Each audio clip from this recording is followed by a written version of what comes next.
जी अस्सलाम वालेकुम। कैफ फॉर आज के लेक्चर का आगाज़ करते हैं। Lecture number 2। आज के लेक्चर में हम अपने सब्जेक्ट के चैप्टर्स का आगाज़ करने जा रहे हैं। हमारे जो सब्जेक्ट है ये कैफ फॉर बिजनेस लॉ, इसके दो बड़े हिस्से हैं। ठीक है, दो हिस्सों में हम इसको डिवाइड करते हैं। आपने सुना होगा टाइप्स ऑफ बिजनेस ऑर्गेनाइजेशंस। तीन तरह की नॉर्मली बिजनेस ऑर्गेनाइजेशन की टाइप्स होती हैं, ऐसा ही है। ठीक है, तो जो टाइप्स ऑफ बिजनेस ऑर्गेनाइजेशंस हैं वो कौन कौन सी हैं? वो है types of business organization, sole proprietorship, शाबाश, पार्टनरशिप, बेहतरीन बेहतरीन, चलिए कंपनी है, जॉइंट स्टॉक कंपनी भी बोलते हैं। अच्छा मुझे बताइए, पाकिस्तान में इन तीनों टाइप्स ऑफ बिजनेस पे लीगल रिक्वायरमेंट्स अप्लाई होती होंगी? तीनों तरह के बिजनेसेस के लिए लॉज बनाए गए हैं कि किसी एक टाइप ऑफ बिजनेस के लिए? सभी के लिए, बिल्कुल ठीक है, सभी के लिए बनाए गए। ज्यादा बड़े लेवल पे कौन सा बिजनेस होता है? कंपनी, शाबाश। तो कंपनीज के लिए एक जो special type of law implement करवाया गया है वो है कंपनीज एक्ट। पढ़ा हुआ है आपने? ये कहाँ पढ़ा है आपने?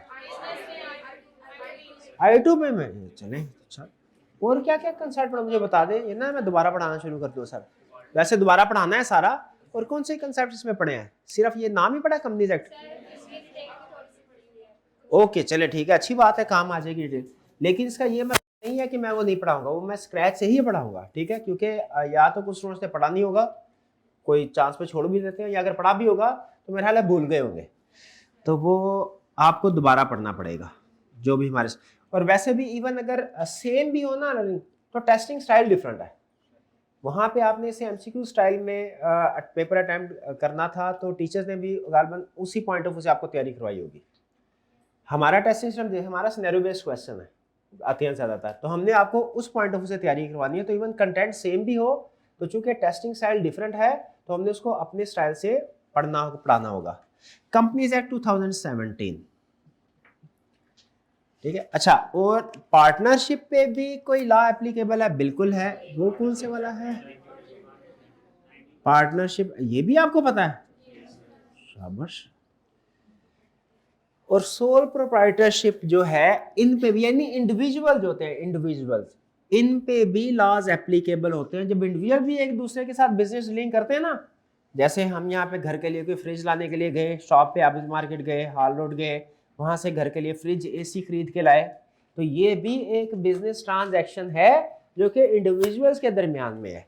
तो इस पे भी लॉज मौजूद है। उसको क्या बोलते हैं हम? Contract act. कौन सा है? Contract act. ठीक है, तो ये हर तरह के बिजनेस ऑर्गेनाइजेशंस पे लॉ एप्लीकेबल है। इसके अलावा कुछ और लॉ भी है, निगोशिएबल इंस्ट्रूमेंट एक्ट है और इक्का दुक्का और लॉ, लेकिन ये समझे बेसिक कैटेगरी है। पहले ये जो सोल प्रोप्राइटरशिप और पार्टनरशिप बिजनेस ऑर्गेनाइजेशंस पे लॉ होते थे, इनको अलग पढ़ाया जाता था और ये सब्जेक्ट अलग होता था, जैसे मैंने कल भी शेयर किया था आपके साथ। लेकिन अब आई के आपने क्या किया, इनको कंबाइन कर दिया।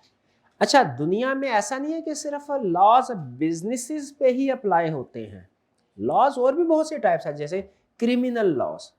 ठीक है, आपने सुना होगा कि दफा 302, 420, ठीक है, ये सेक्शन, ये लॉज ऐसे भी हैं जो कि क्रिमिनल कंडक्ट को गवर्न करते हैं, कि जो लोग एक दूसरे को अगर कोई नुकसान पहुंचाते हैं, उनको किस तरीके से पुलिस पकड़ेगी, उनके खिलाफ तफ्तीश होगी, सबूत इकट्ठे किए जाएंगे और उन्हें सजा मिलेगी। लॉ का एक हिस्सा वो भी है, लेकिन वो क्रिमिनल लॉ होता है। लेकिन याद रखें, हम वो नहीं पढ़ेंगे, इसलिए कि हमने कोई कोर्ट में जाके प्रैक्टिस नहीं करनी, हमने लॉयर नहीं बनना। हम लॉ इसलिए नहीं पढ़ रहे कि हमने लॉयर बनना है, नहीं नहीं, वो तो वकीलों का काम है, वो करेंगे, वो एलएलबी कर रहे हैं। हम जो लॉ पढ़ेंगे वो क्रिमिनल लॉ नहीं है, वो बिजनेस लॉ है जो हम पढ़ रहे हैं। बिजनेस लॉ से क्या मुराद है? ऐसा लॉ जो बिजनेस ऑर्गेनाइजेशंस पे अप्लाई होता है। एक बिजनेस करते हुए क्या हमें पता होना चाहिए कि लीगल रिक्वायरमेंट्स क्या क्या है हमारे बिजनेस में। कहीं ऐसा ना हो हम कोई ऐसा काम कर दें, ऐसी एक्टिविटी हम ऐसा कॉन्ट्रैक्ट कर लें जो कि लॉ ने मना किया हो और बाद में हमें फिर वो भुगतना पड़े। तो हम लॉ पढ़ रहे हैं क्या इसलिए कि जाके हमने कोर्ट में प्रैक्टिस करनी है, लीगल केसेस जो है वो हमने लड़ने हैं? नहीं, इसलिए नहीं। किस लिए? उसके लिए वकील है। अगर हमें कोई बिजनेस में भी अगर इवन कोई प्रॉब्लम भी आई ना तो कोर्ट में हमने नहीं जाना, किसी वकील को ही भेजना है। तो सवाल ये है कि हमें फिर लॉ पढ़ाया क्यों जा रहा है? वो इसलिए ताकि अपनी बिजनेस डीलिंग के दौरान में हमें पता, देखें अहम जो आपने क्या इंग्लिश की कहावत होती है, prevention is better than cure. तो बजाय ये कि जब कोई प्रॉब्लम आ जाए उसके बाद हम वकीलों के पीछे भागते फिरे कि हमारी जान छुड़ाइए इस मसले से, बेहतर यह है कि हमें पहले ही पता हो हमारे बिजनेस में कौन सी चीजें कौन से लॉ अप्लाई होते हैं, क्या लीगल रिक्वायरमेंट्स है, हम उनको कंप्लाई करें ताकि कोई ऐसे इशू अराइज ही ना हो जिसकी वजह से हमें कोई कॉन्सिक्वेंसेस भुगतना पड़े। इसीलिए आई कैप ने हमारे सिलेबस में लॉ का सब्जेक्ट इंट्रोड्यूस करवाया है ताकि हमें पता हो हम जिस पोजीशन पे भी काम कर रहे हो। देखिए जब आप चार्टर्ड अकाउंटेंट बनेंगे ना आपके पास सारी ऑप्शंस है। आप चाहे अपना खुद का बिजनेस स्टार्ट कर सकते हैं, सोल प्रोप्राइटरशिप। आप चाहे तो 2-4 लोग मिलकर पार्टनरशिप स्टाइल बिजनेस कर सकते हैं। आप चाहे तो किसी कंपनी में खुद की कंपनी भी बना सकते हैं या किसी एग्जिस्टिंग बड़ी कंपनी में सीएफओ सीईओ लेवल की पोस्ट पर बड़ी पोजीशन पे काम कर रहे होंगे। आप वो छोटी मोटी पोजीशन के लिए तैयार नहीं करवाया जा रहा। तो उस पोजीशन पे लीगल रिक्वायरमेंट्स भी एप्लीकेबल होती हैं। तो आपको यह पता हो कोई भी किसी की भी कागज पे साइन करने से पहले आपको पता हो इसकी लीगल पोजीशन क्या है, लीगल इंपोर्टेंस क्या है, क्या ये लॉ मुझे इस काम के करने की इजाजत देता है या नहीं देता। तो मकसद ये है कि जिस प्रैक्टिकल लाइफ में जिस जगह पे भी जो भी बिजनेस आप कर रहे होंगे आपको पता होना चाहिए इससे रिलेटेड लीगल रिक्वायरमेंट्स क्या हैं, लॉ इस सिचुएशन में क्या कहता है, क्या काम कर सकते हैं और क्या नहीं कर सकते। ठीक है, इस सारी एहतियातों के बावजूद भी अगर कोई ऐसा इशू आ जाता है, लीगल इशू राइज हो जाता है, तो फिर जाहिर है फिर वकील मौजूद है, वो इसी काम के लिए मौजूद है। लेकिन पहली कोशिश हमने ये करनी है हमें लॉ पता हो ताकि हम इन चीजों को अवॉइड कर सके कि लॉ की कोई वायलेशन हो उनसे।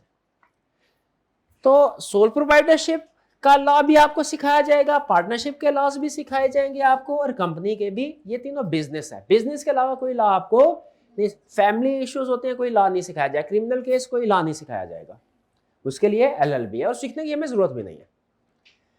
तो ये अच्छा, पहले प्रीवियस सेशन में चूंकि जो कंपनी लॉ वाले स्टूडेंट्स ज्यादा थे तो हमने कंपनी लॉ का पोर्शन पहले पढ़ाया था और इस पोर्शन को हम कहते हैं बिजनेस लॉ। हालांकि पूरे पेपर का नाम भी बिजनेस लॉ है, इसका पुराना नाम होता था मर्केंटाइल लॉ, लेकिन वो टर्म थोड़ा ऑब्सोलीट हो गई है।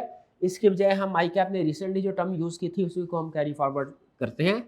इस वाले पोर्शन को हम बोलेंगे बिजनेस लॉ, पूरे सब्जेक्ट का नाम भी बिजनेस लॉ है, लेकिन इस सेक्शन को क्या बोलेंगे हम, कंपनी लॉ। तो पिछले सेशन में कंपनी लॉ के स्टूडेंट ज्यादा थे, कंपनी लॉ पहले पढ़ा था, बिजनेस लॉ बाद। इस सेशन में क्या है, बिजनेस लॉ के स्टूडेंट्स ज्यादा हैं। अब वो कंपनी लॉ क्योंकि ट्रांजिशन हुआ ना, तो ट्रांजिशन फेज में एडजस्टमेंट होती है इस तरह की एक आधी टर्म में।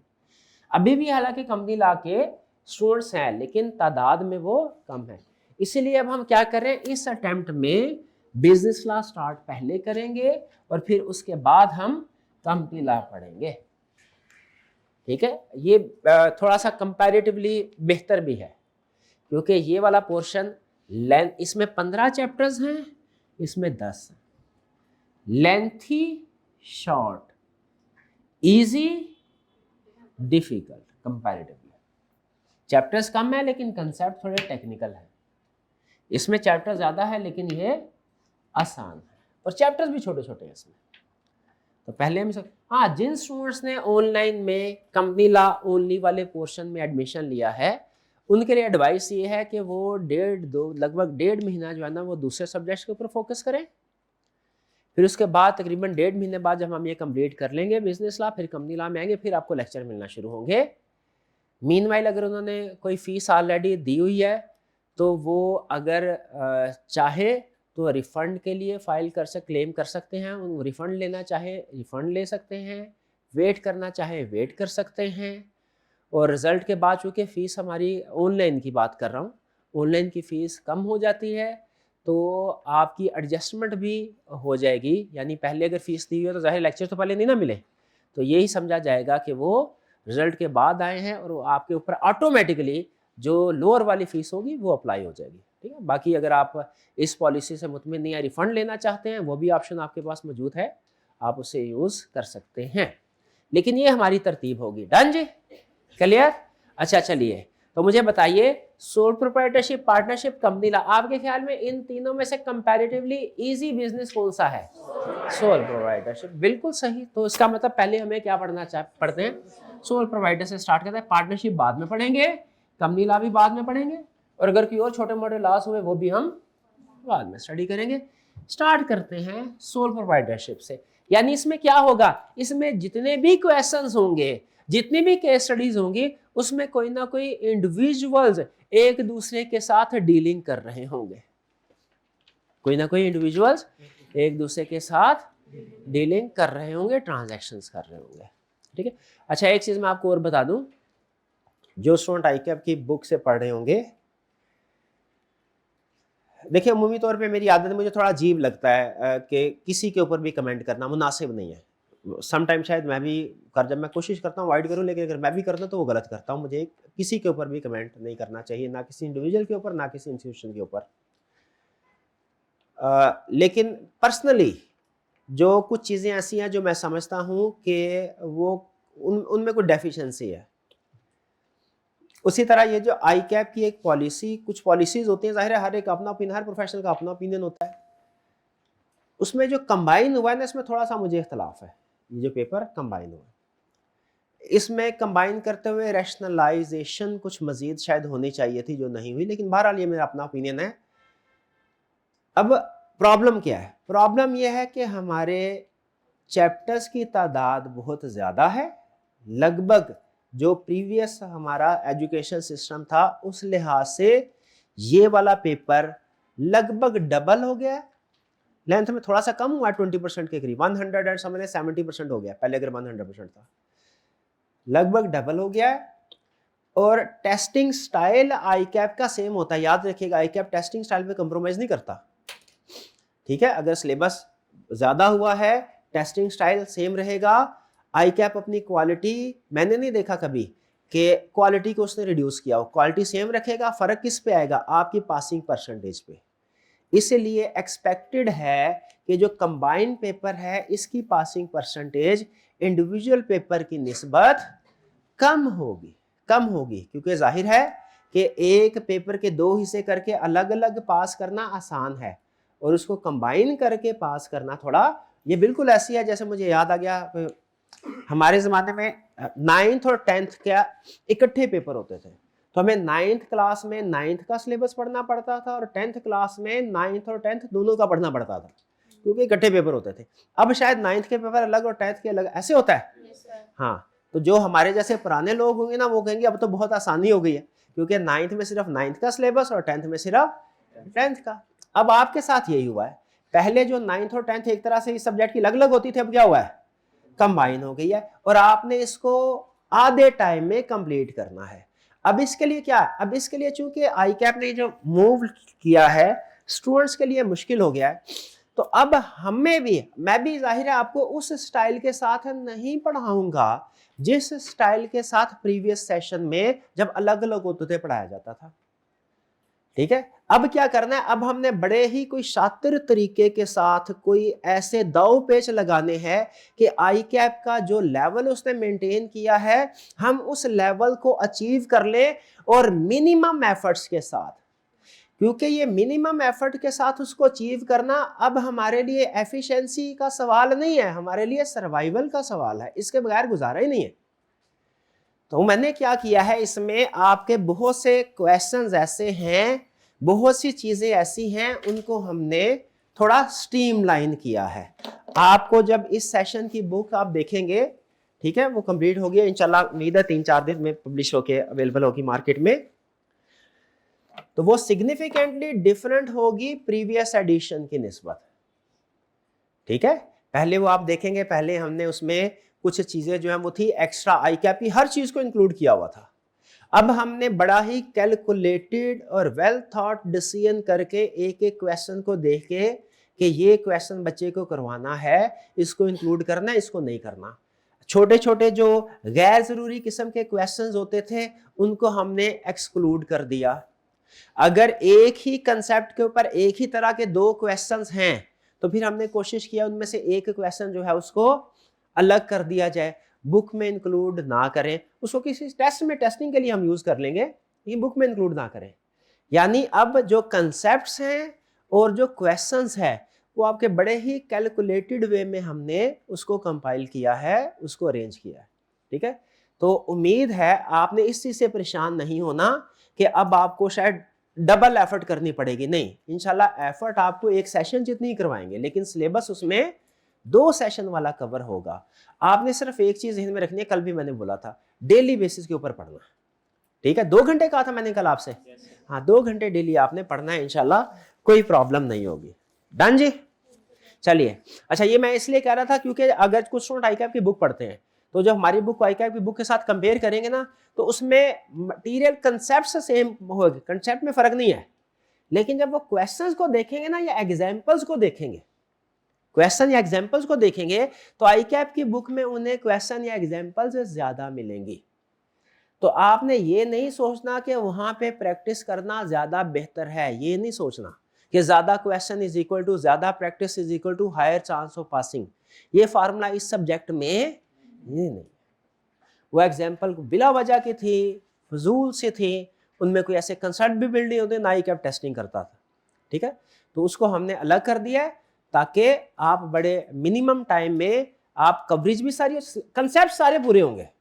कंसेप्ट में हमने एक कंसेप्ट नहीं छोड़ना, वो तो जो पिछले सेशन में थे वही इस सेशन में प्रैक्टिस करते हुए ऐसे छोटी छोटी एग्जांपल्स जो कि बड़े क्वेश्चन में भी कवर हो जाते। देखिए आईकैप का स्टाइल पता है क्या है, ये खास तौर पे जो स्टूडेंट आईकैप की बुक पढ़ेंगे ना मैं उनके लिए बता रहा हूँ। ठीक है, आईकैप का स्टाइल ये है, बिजनेस लॉ के अंदर, कंपनी लॉ में उसका स्टाइल ठीक है, कंपनी लॉ में प्रॉब्लम नहीं आई है, बिजनेस लॉ वाले पोर्शन में प्रॉब्लम है। क्या प्रॉब्लम है, पहले एक कंसेप्ट समझाएगा, उसको स्टेप लेवल 1 पे, फिर लेवल 2, फिर लेवल 3, स्टेप बाय स्टेप 4, 5, 6 है। फिर उसके बाद एक कंप्रीहेंसिव पास्ट पेपर का क्वेश्चन है। पहले हम क्या करते थे, स्टूडेंट को ये क्वेश्चन करवाया, ये एग्जांपल करवाई, ये एग्जांपल करवाई, 8-10 एग्जांपल करवा के फिर उसके बाद किसी एम लेवल का क्वेश्चन पे आ गए। अब क्या होगा, अब वो जो छोटे छोटे कंसेप्ट एग्जांपल्स थी ना वो क्लास में ज़बानी कलाम में डिस्कस करेंगे हम, और आपको होम असाइनमेंट के तौर पे या जो क्लास में जब हम प्रैक्टिस कंप्लीट प्रैक्टिस होगी उसमें आपको जो फाइनल आईकैप का कंप्रीहेंसिव क्वेश्चन है वो डिस्कस करेंगे, वो आप होम असाइनमेंट के तौर पे करें। अगर वो आपने ठीक कर लिया, अगर वो क्वेश्चन आपने केस स्टडी समझ ली जो बड़ी वाली है, जो आईकैप ने पास्ट पेपर में टेस्ट की हुई है, तो इसका मतलब है उस केस स्टडी तक पहुंचने के लिए जो छोटी छोटी सीढ़ियां बनाई हुई थी आईकैप ने, वो भी आपने ऑटोमेटिकली कवर कर ली, उनको अलग से करने की जरूरत नहीं है। पॉइंट ऑफ व्यू समझ रहे हैं मेरा? ठीक है, ताकि हमारा टाइम जो, वरना याद रखें आपके अगर उस चीजों को करने बैठ के ना आईकैप की जो छोटी छोटी एग्जांपल्स हैं, बिजनेस लॉ आपका 3 महीने ले लेगा, फिर कंपनी लॉ के लिए 1 महीना ऐसे स्टूडेंट के पास बचेगा, उसमें तैयारी अच्छी नहीं हो सकेगी, पास होने में मुश्किल होगी। इसलिए मैं अभी बता रहा हूं हमने बैलेंस रख के चीजों को चलना है। ये हरगिज नहीं करना कि एक बिजनेस लॉ जो है इसके ऊपर ज्यादा टाइम दे दिया, कंपनी लॉ के ऊपर कम, या कंपनी लॉ के ऊपर ज्यादा दे दिया, बिजनेस लॉ के ऊपर कम, नहीं, बैलेंस रख के चलना है। एग्रीड जी? चलिए, कोई क्वेश्चन पूछना चाहते हो, ज़हन में कोई सवाल आ रहा हो पूछ लीजिए। कोई सवाल नहीं आ रहा? ओके, चलिए। हम भी ऐसे ही करते थे, हम कहते हैं सर को, सर जो करवाना है करवाएं, हम बस जो करवाते जाएंगे हम करते जाएंगे, बस बाकी आप जाने, आपका काम जाने। अच्छी स्ट्रेटजी है, अच्छी स्ट्रेटजी है भाई, उस्ताद जो कहता जाए वही करते जाए इंशाल्लाह। चलिए स्टार्ट करते हैं कॉन्ट्रैक्ट एक्ट का। कॉन्ट्रैक्ट आम जुबान में हम लफ्ज बोलते हैं एग्रीमेंट, एग्रीमेंट, ठीक है, उससे रिलेट करता है। यानी इसका कॉन्ट्रैक्ट एक्ट का स्कोप क्या है ये सुन लें। कॉन्ट्रैक्ट एक्ट का स्कोप ये है, चैप्टर 2 से लेके चैप्टर 10 तक चलेगा। आपके सिलेबस में चैप्टर 2 से लेके चैप्टर 10 तक चलेगा कॉन्ट्रैक्ट एक्ट, और सारे चैप्टर्स में डिस्कस एक ही चीज करेगा। 9 चैप्टर्स है लेकिन डिस्कस हाँ चीज करेगा क्या, दो लोगों के दरमियान में एग्रीमेंट हुआ, दो लोगों के दरमियान में कोई एग्रीमेंट हुआ, उसमें किसी एक पर्सन ने उसकी वायलेशन की, अब बताइए क्या करना चाहिए। पहले वाले पर्सन को क्या करना चाहिए जिसने वायलेशन की, कभी उसके पॉइंट ऑफ व्यू से पूछेगा बताओ उसको क्या करना चाहिए, और कभी दूसरे वाले पर्सन के पॉइंट ऑफ व्यू से पूछेगा जिसके साथ वायलेशन हुई, जो इनोसेंट पार्टी है, जो एग्रीव्ड पार्टी है, कि बताओ उसे क्या करना चाहिए। जितने भी चैप्टर्स होंगे कहानी उसमें लगभग यही होगी, क्या दो लोगों के दरमियान में एग्रीमेंट हुआ, अब एग्रीमेंट की नेचर चेंज होती जाएगी, कभी किसी किस्म का एग्रीमेंट होगा, कभी सेल परचेज का होगा, कभी सर्विस प्रोवाइड करने का होगा। एग्रीमेंट हुआ और फिर उसके बाद क्या होगा, उनमें से किसी एक ने उस एग्रीमेंट की वायलेशन की होगी और हमसे क्या पूछेगा कि बताओ अब क्या करना चाहिए। कभी कहेगा पार्टी ए के बारे में बताओ उसको क्या करना चाहिए, कभी क्या बोलेगा पार्टी बी के बारे में बताओ उसको क्या करना चाहिए, और कभी कभी कहेगा दोनों के बारे में बता दो। हम कहेंगे ठीक है, ये है कॉन्ट्रैक्ट एक्ट का स्कोप। लेकिन जाहिर है इतना सिंपल चीजें नहीं है, वो बात से बात निकलती है, जैसे जैसे चैप्टर समझाएंगे उसमें मजीद कई चीजें नहीं आएंगी दरमियान में, लेकिन ओवरऑल जो समझ लीजिए स्ट्रक्चर जो है ना पूरे कॉन्ट्रैक्ट एक्ट का वो ये। और देखें नाम से ही नजर पता चल रहा है कॉन्ट्रैक्ट का मतलब क्या है, एग्रीमेंट। ये बिजनेस एग्रीमेंट्स को डील कर रहा है, सारे का सारा कॉन्ट्रैक्ट किसको डील कर रहा है, कॉन्ट्रैक्ट एक्ट बिजनेस एग्रीमेंट्स को डील कर रहा है। और डेफिनेटली कोई ना कोई बिजनेस एग्रीमेंट हुआ है तो कोई वायलेशन होगी, तभी तो लॉ के बाद भाई जब सारे लोग अपने अपने हुकूक फराइज सही तरीके से अंजाम देते रहे तो कोई पुलिस की, कोई थाने कचहरी की कोई जरूरत पड़ेगी, नहीं पड़ेगी। इनकी जरूरत कब पड़ती है, जब कोई एक पार्टी कोई गलत काम करती है। फिर तो जब भी एग्रीमेंट होगा याद रखें, जो भी एग्जाम में इसका मतलब है जितनी भी कॉन्ट्रैक्ट एक्ट में केस स्टडीज आएंगी उन सब में किसी ना किसी एक पार्टी ने कुछ गड़बड़ की होगी, कुछ ना किसी एक पार्टी ने गड़बड़, और हमसे वो पूछेगा कि बताओ अब इस सिचुएशन में क्या करना है। नो प्रॉब्लम, बता देंगे हम उसको। तो स्टार्ट करते हैं इंट्रोडक्शन टू कॉन्ट्रैक्ट। आज के लेक्चर में हमने क्या सीखना है, सिर्फ कुछ टर्म्स सीखनी है, कोई लीगल कंसेप्ट नहीं सीखने। आज के लेक्चर में क्या सीखना है, कुछ टर्म्स सीखने हैं। जैसे अकाउंटिंग सीखी ना आपने, तो उसमें पहले आपको पहले गालबन जो शुरू के लेक्चर होंगे उसमें कुछ टर्म्स ही सिखाई होंगी। एसेट क्या होता है, लायबिलिटी क्या होती है, कैपिटल क्या है, फिर उसके बाद इक्वेशन बताई गई होगी, फिर double entry system, rules of debit credit, फिर उसके बाद जाके असल चीजें आई होंगी कि भैया ये इन्वेंट्री की काउंटिंग कैसे करनी है, फिक्स एसेट की काउंटिंग कैसे करनी है, डेबिट क्रेडिट लेजर वगैरह वगैरह। तो उसी तरीके से हमारे सिलेबस में भी है इसी तरह। क्या आज के लेक्चर में हमने क्या सीखना है, कुछ बेसिक टर्म्स सीखनी है, ठीक है। लेकिन ये टर्म्स फ्रीक्वेंटली यूज होंगी। जैसे आप देखें शुरू में जब आपने एसेट लायबिलिटी इनकम एक्सपेंस की टर्म सीखी काउंटिंग में, तब से लेके आज तक अकाउंटिंग का एक लेक्चर आपका ऐसा नहीं गया होगा जिसमें ये टर्म यूज ना हुई हो। कि हुआ ऐसा नहीं, कभी हर लेक्चर में यूज होती है। उसी तरीके से आज जो आप टर्म सीखेंगे ये आपके बिजनेस लॉ में आगे चल के, जब तक बिजनेस लॉ चल रहा है, ये हर लेक्चर में टर्म्स यूज होंगी, हर लेक्चर में। इनको अच्छे तरीके से समझना है, मुश्किल नहीं है, मुश्किल बिल्कुल भी नहीं है, ठीक है, इजी है। ये मैंने बताया पूरा बिजनेस लॉ जो है ये कंपैरेटिवली इजी है। स्टार्ट करते हैं। सबसे पहली टर्म क्या है, ऑफर या प्रपोजल। प्रपोजल का मतलब ये तो आपने सुना ही होगा लफ्ज। ऑफर का मतलब भी वही है, क्या करना। ऑफर का मतलब या प्रपोजल का मतलब क्या है, ऑफर का मतलब भी सुना होगा, क्या कोई पेशकश करना।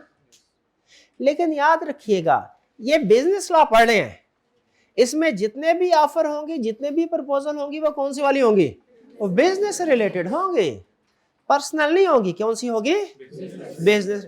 ऑफर या प्रपोजल का मतलब ज्यादातर टर्म यूज होती है ऑफर, लेकिन कभी अच्छा चले पहले लफ्ज से ही मुझे ICAP का तरीका वारदात एक याद आ गया, आपके साथ शेयर कर देता हूं। कुछ टर्म्स के साथ अल्टरनेट टर्मिनोलॉजी लिखी होगी, जैसे ऑफर है उसके साथ प्रपोजल। ज्यादातर ऑफर ही बोला जाता है, लेकिन आई कैप एग्जाम में क्या करेगा, प्रपोजल के साथ कंसर्ट पूछ लेगा, प्रपोजल को डिफाइन करो। स्टूडेंट कहेगा ये तो हमने पढ़ा ही नहीं। एक दफा ऐसे हो चुका है, एक टॉपिक था, उसमें एक टाइप ऑफ कॉन्ट्रैक्ट था, उसके 2 नाम थे, चलते चलते हमने बता दिया एक दफा, ठीक है, लिख दिया, किताब में भी लिखा हुआ था, बोर्ड में भी लिखा हुआ था, ठीक है, लेकिन आईकैप ने वो जो बार बार क्लास में जो टर्म्स यूज हुई आईकैप ने उस टर्म को नहीं पूछा। वो जो अल्टरनेट टर्म्स थी ना कि इसको ये भी कहते हैं, आईकैप ने कहा ये दूसरे के साथ इस कॉन्ट्रैक्ट को एक्सप्लेन करो। स्टूडेंट कहने लगे, कुछ स्टूडेंट जो जरा थोड़े अच्छे स्टूडेंट थे ना, जो ये नोट कर लेते थे, अच्छा इसका ये नाम भी है, इसका दूसरा नाम ये भी है, इसका तीसरा नाम ये भी है, उन्होंने पिक कर लिया। कुछ स्टूडेंट कहने लगे सर ये तो हमने पढ़ा ही नहीं था। मैंने कहा फिर किताब खोल के देखो ये लिखा हुआ है।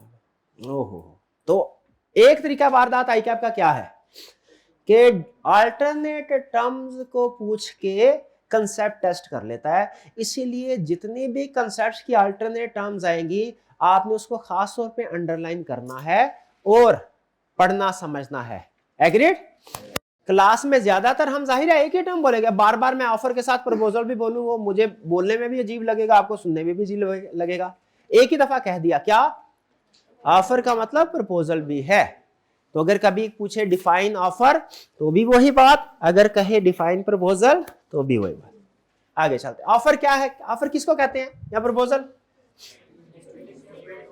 विलिंगनेस टू डू समथिंग, कि जब कोई पर्सन कुछ करने के लिए तैयार है, विलिंगनेस टू डू समथिंग। लेकिन सिर्फ अगर ये कहा जाए ना विलिंगनेस टू डू समथिंग है, कोई करना चाहता है, तो इससे कोई वन साइडेड एक्शन जहन में आता है। जैसे ये कहे कि सर मैं सीए करने के लिए तैयार हूं, मैं विलिंग हूं सीए करने के लिए, ये कोई ऑफर नहीं, इसमें कोई ऑफर है? ये कोई ऑफर नहीं। हाँ, अगर ये विलिंगनेस टू डू समथिंग हो, किस लिए? कि मेरी कंसेंट भी ऑब्टेन करनी है, कंसेंट का मतलब मेरी रजामंदी भी हासिल करनी है, फिर ये ऑफर बनेगी। अगर ये कहे सर मैं अपनी बाइक आपको बेचना चाहता हूं, क्या आप मेरी बाइक खरीदेंगे? अब ये भी विलिंगनेस है, लेकिन अब इस विलिंगनेस के साथ क्या है कि वो मेरी कंसेंट हासिल करना चाहता है। ये है offer, willingness to do something, और किस लिए? टू ऑब्टेन कंसेंट या असेंट, 2 लफ्ज बोले जाते हैं, कंसेंट भी सी के साथ भी और ए के साथ भी, कंसेंट या असेंट हासिल कर, रजामंदी हासिल करने के लिए। किताब में देखेंगे ना तो उसमें एक नॉट के साथ भी कुछ लिखा होगा, उसको इग्नोर कर देना है। नोट्स में शायद नॉट के साथ भी कुछ लिखा होगा, उसको इग्नोर कर देना है। तो ऑफर क्या हुई? एक पर्सन वो कुछ करना चाहता है और दूसरे की रजामंदी हासिल कर रहा है। जाहिर है बिजनेस आप पढ़ रहे हैं तो वो कोई ना कोई चीज या तो खरीदना चाहता होगा या कोई ना कोई चीज बेचना चाहता होगा। ठीक है, आप मार्केट में जाते हैं, वहां पे एक दुकानदार आपको कहता है सर जी आइए हमारे जूते खरीद लीजिए, ऑफर लगी हुई है, सेल लगी हुई है, 30% डिस्काउंट दे रहे हैं, आइए जरा शॉप के अंदर आइए। ये क्या है? ऑफर एक तरह से। तो ऑफर क्या है? आप किसी पर्सन को कोई चीज खरीदना या बेचने के लिए उसे कहते हैं, उसकी रजामंदी हासिल करना चाहते हैं, ये ऑफर है। अच्छा, जो पर्सन कोई चीज एक चीज में रखिएगा, मैं अगर इनको अपनी गाड़ी बेचना चाहता हूं, ये भी ऑफर है, और मैं अगर इनकी गाड़ी खरीदना चाहता हूं, ये भी ऑफर है। कभी कभी केस स्टडी ऐसे स्टार्ट होगी कि मैंने इनको ऑफर की कि क्या आप मेरी गाड़ी खरीदेंगे, ये भी ऑफर है। कभी केस स्टडी ऐसे स्टार्ट होगी, मैंने इनको ऑफर की कि क्या आप अपनी गाड़ी बेचेंगे। यानी ऑफर टू सेल समथिंग की भी हो सकती है और ऑफर टू बाय समथिंग की भी हो सकती है। बिजनेस में सेल परचेज दोनों होते हैं, हर बिजनेस सेल भी करता है परचेज भी करता है, समझ रहे हैं? ऑफर क्या है? विलिंगनेस टू डू समथिंग और दूसरे की कंसेंट ऑब्टेन करना। ऑफर समझ आ गई? चले कोई एग्जांपल दे सकते हैं ऑफर की? कोई सेल पे कोई एग्जांपल दे दीजिए, कोई एग्जांपल। जैसे नहीं, कार के अलावा कोई एग्जांपल दें। शाबाश, हाँ उसका शाबाश, बेहतरीन एग्जांपल। एक पर्सन दूसरे को कहता है कि आप मेरा घर बेचे, क्या आप मेरा घर खरीदेंगे, ये क्या है, ये ऑफर है। और आप क्या ऑफर होता है, परचेज रिक्विसाइड, हाँ एम्प्लॉयमेंट की ऑफर, शाबाश। एक एम्प्लॉय, एक कंपनी किसी कैंडिडेट को ऑफर करती है, क्या आप 50,000 पर मंथ में हमारी कंपनी को ज्वाइन करेंगे, ये क्या है, ये भी ऑफर है। ये सारी ऑफर, ओके। अच्छा, अब इसका मतलब ये हुआ ऑफर में दो लोग हैं इन्वॉल्व, 2 पर्सन। किसी भी ऑफर में कितने लोग हैं, 2 पर्सन हैं। एक ऑफर करने वाला और दूसरा कौन, ना एक्सेप्ट करने वाला नहीं। ये यहां पे कानूनी, क्या लाजमी है कि मैं जिसको ऑफर करूंगा वो एक्सेप्ट कर ही लेगा, नहीं, लाजमी नहीं है। तो दूसरे पर्सन को हमने एक्सेप्ट करने वाला नहीं कहना, क्योंकि दूसरा पर्सन कभी एक्सेप्ट करेगा, कभी रिजेक्ट भी करेगा। तो जो पर्सन ऑफर कर रहा होता है उसे बोलते हैं ऑफरर, और जिसको ऑफर की जाती है उसे बोलते हैं ऑफरी। मैं कहता हूं भैया ये मेरा मोबाइल क्या आप 20,000 में खरीदेंगे, ये ऑफर है। ये जो मैंने इनको स्टेटमेंट दी इसको क्या कहेंगे, ऑफर। और मुझे क्या कहेंगे, ऑफरर। और इनको क्या बोलेंगे, ऑफरी। ठीक है,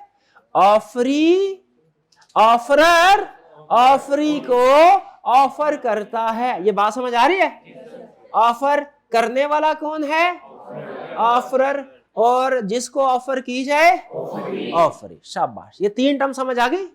ऑफर क्या है, डन, और ऑफर करने वाला ऑफरर, जिसको की जाए। चलिए भाई इसको तो टिक लगा दें, to whom offer is made. पहला मिशन हमारा कंप्लीट हो गया ऑफर का। आगे चले। अच्छा चलिए, यहाँ पे कोई क्वेश्चन हो तो पूछ लें। हाँ वो हो सकता है, बिल्कुल वो से हो सकता है, लेकिन हमने अपने सिलेबस की हद तक रहना है। ठीक है, हमने अपने सिलेबस के तरह, सिलेबस में आपको वो इंडिविजुअल्स के दरमियान में ही ऑफर करवाएगा। कभी कभार कोई पार्टनरशिप का टेस्ट कर लेते, उससे फर्क नहीं पड़ता, उससे फर्क नहीं पड़ता। मैंने भाईजान को ऑफर की, क्या 20,000 में मेरा मोबाइल खरीदोगे, मैं ऑफरर, ये भाई ऑफरी, डन। क्या ये क्या जवाब देंगे, 3 पॉसिबिलिटीज है, या तो एक्सेप्ट करेंगे, यस बोलेगा, या नो बोलेगा, या साइलेंट रहेगा। या यस बोलेगा, या नो बोलेगा, या साइलेंट बोलेगा। असूल सुन ले, अगर इसने बोला यस, इसको बोलते हैं एक्सेप्टेंस। अगर बोला यस, इसको क्या बोले, एक्सेप्टेंस। अगर बोलता है नो, इसको बोलता है रिजेक्शन। शाबाश, रिजेक्शन। रिजेक्शन का मतलब बात खत्म, एक्सेप्टेंस का मतलब बात आगे बढ़ी, रिजेक्शन का मतलब बात उधर ही खत्म। साइलेंस रहता है, अगर साइलेंट, इसका मतलब क्या है, हाँ सोच रहा है। साइलेंस का मतलब याद रखें, ना तो हाँ है ना ही ना है। Silence is not acceptance, silence is not acceptance. Silent रहना एक्सेप्टेंस नहीं है, ये असूल याद रखिएगा। अगर कोई पर्सन साइलेंट रहता है तो ये कभी भी एक्सेप्टेंस नहीं बनता। तो अच्छा, आपसे मैंने ऑफर की, मैं ऑफरर, ये भाई ऑफरी। अगर इन्होंने कहा सर नहीं मुझे नहीं मोबाइल चाहिए, ये क्या होगा, रिजेक्शन। और अगर कहते हैं मोबाइल चाहिए, ठीक है सर मैं तैयार हूं, एक्सेप्टेंस। और अगर साइलेंट रहता है, ना रिजेक्शन ना एक्सेप्टेंस। खास तौर पे केस स्टडी को सामने रखते हुए असूल याद रखिएगा, साइलेंस इज नॉट एक्सेप्टेंस। ठीक है, इसमें ट्विस्ट आगे आएगा, वो आगे जब एडवांस लेवल पे आएगा तब देखेंगे। फिलहाल और होना भी नहीं चाहिए, साइलेंस एक्सेप्टेंस तो नहीं होने चाहिए। ओके आगे चलते हैं। वो बात कुछ स्टूडेंट होते हैं मूवी शो भी देख रहे होते हैं, वो कहते हैं सर मैंने मूवी देखी थी, उसमें वो पूछते थे हाँ जी कबूल है, तो वो दुल्हन जो थी वो चुप कर गए सर, ऐसा है। वो अलग, मूवी में जो मर्जी दिखाते रहे, मूवी में जो मर्जी दिखाते रहे। लॉ क्या कहता है? Silence is not acceptance. आगे चलते हैं हम। अच्छा, अब जो एक्सेप्टेंस है ना, एक्सेप्टेंस ये दो तरीकों से दी जा सकती है। एक्सेप्टेंस एक अल्फाज से, एक अंदाज से। अल्फाज से, अंदाज से। अल्फाज का क्या मतलब? ये कह दे यस सर, मैं कहता क्या आप मेरा मोबाइल 20,000 में खरीदेंगे? ये कहते हैं यस सर। ये क्या है? यस। अच्छा, ये अल्फाज बोल के भी, अगर ये बोल के कह देते हैं जी सर मुझे मंजूर है, बताइए कि एक्सेप्टेंस होगी कि नहीं? याद रखें, कॉन्ट्रैक्ट एक्ट ये कहता है कॉन्ट्रैक्ट का रिटन होना लाजमी नहीं है।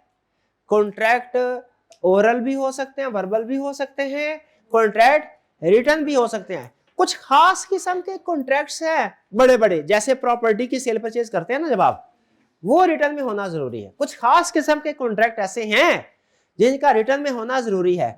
लेकिन जनरल रूल क्या है? वो रेयर केस है, वो एक्सेप्शनल केस है। जनरल रूल क्या है कि कॉन्ट्रैक्ट ओरल भी हो सकता है, रिटर्न भी हो सकता है। इन भाईजान ने बोल के कहा जी सर मुझे मंजूर है, मोबाइल 20,000 में खरीदूंगा, ये क्या है? एक्सेप्टेंस है? बिल्कुल है। ओरल, इसको कहते हैं एक्सप्रेस एक्सेप्टेंस। एक्सप्रेस जब अल्फाज के जरिए कह दिया। अच्छा, अगर बोल के नहीं कह रहा, लिख के कह दिया जी सर, फिर क्या होगा? ये भी एक्सप्रेस। बिल्कुल, इसका मतलब है एक्सेप्टेंस एक्सप्रेस भी हो सकती है, इंप्लाइड भी हो सकती है। एक्सप्रेस वो जो अल्फाज के जरिए से की जाए। अल्फाज रिटर्न भी हो सकते हैं, लिखत पढ़त वाले भी, ज़बानी कलामी भी हो सकते हैं, वर्बल भी हो सकते हैं। तो जब आपने अल्फाज के जरिए से, क्लियर वर्ड के जरिए से एक्सेप्टेंस दी, इसको क्या बोलेंगे? Express consent. ठीक है? मैंने भाईजान को फोन किया, उन्होंने फोन पे कह दिया ठीक है सर मुझे मंजूर है, क्या हुआ? कॉन्ट्रैक्ट हो गया। एक होता है implied consent, implied accept. Implied acceptance क्या होती है? By conduct. मैं कहा भाई क्या 20,000 में मेरा मोबाइल खरीदोगे? उसने बोला, मुंह से कुछ नहीं बोला, ना लिखा। ये क्या है? इसका क्या मतलब, क्या कहना चाह रहा है? एक्सेप्टेंस है। ये एक्सेप्टेंस क्या कहलाती है? इंप्लाइड। ये बाय कंडक्ट है, बाय बिहेवियर है। याद रखिए। और इसके ऊपर आई कैप इसके गिर्द भी घूमता है, इसके ऊपर भी केस स्टडी आई कैप टेस्ट करता है, बाय कंडक्ट।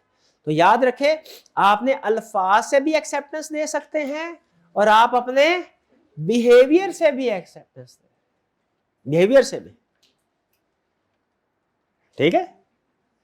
जैसे फर्ज कीजिए मैंने कहा भाई ये देखो मेरा मोबाइल, क्या 20,000 में ये खरीदोगे?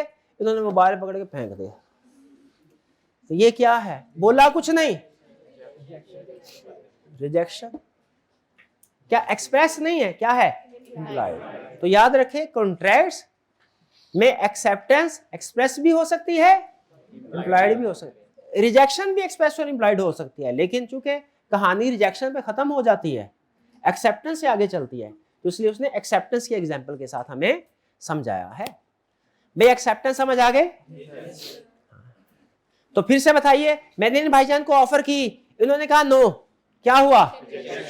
या इन्होंने कहा यस, एक्सेप्ट। जो यस बोला तो एक्सेप्टेंस कौन सी है? एक्सप्रेस के इंप्लाइड? एक्सप्रेस।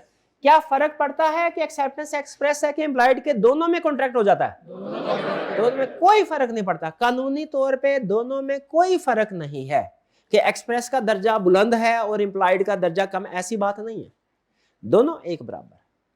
डन जी, यहां तक हो। और अगर वो साइलेंट रहता है तो, हाँ ये स्टडी में ये भी पूछा हुआ उसने, साइलेंट रहता है तो वो एक्सेप्टेंस नहीं है, silence is not acceptance. Okay, आगे चलते हैं। दूसरा प्रोजेक्ट, दूसरा मिशन भी हमारा कंप्लीट हो गया। चलिए यहां पे चेक पॉइंट आ गया। मेरे भाई इधर दरमियान में आपको क्वेश्चन पूछना चाह रहे थे, मैंने रोक लिया था उस वक्त।